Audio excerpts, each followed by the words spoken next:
I am coming back because I want to show all of you, the whole world, I want to show my family, my friends, my children, and my wife that when life throws a curveball at me, I am the type of man that will stand in that batter's box. I will crowd the plate, I will choke up, and I will swing for the fences every single time. I learned how to be a man from a woman. You know, my mom taught me damn near everything.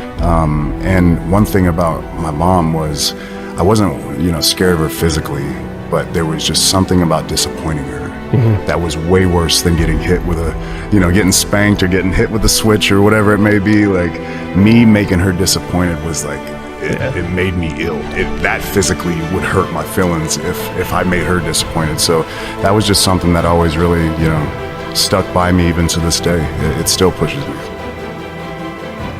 Once I got into high school and it became a reality that I was going to play college football, that's what I knew I had to do.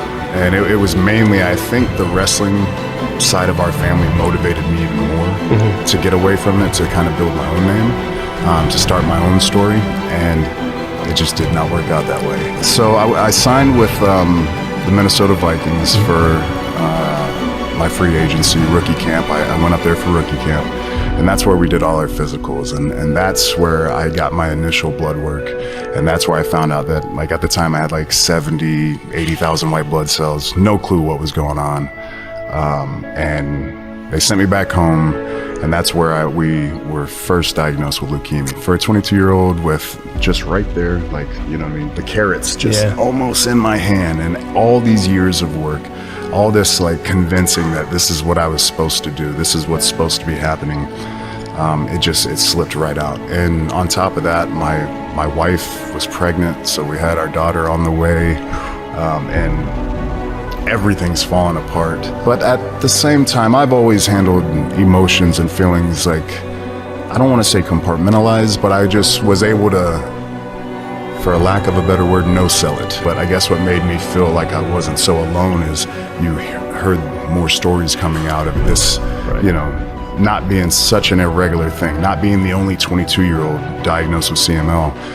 So that kind of, over the years, definitely helped me and made me feel like, okay, there is, other people who are dealing with what I'm dealing with, and that means I can possibly share my story and help. But yeah, that was kind of, I guess, the big asterisk next to my football name. It just felt like a death sentence. It felt like, here's this pretty good football player. Like, he had a good career. He's a, good kid, good leader, good locker room guy, but something's going on with his blood. And then boom, you just put that asterisk next to him. Well, all right, well, we got these other kids that are both really good, and let's give them a try. They don't have that asterisk. So from there, I just had to shake and bake, and I wanted to continue to play. I went up to the CFL, but football just was not the same. I was 320 pounds.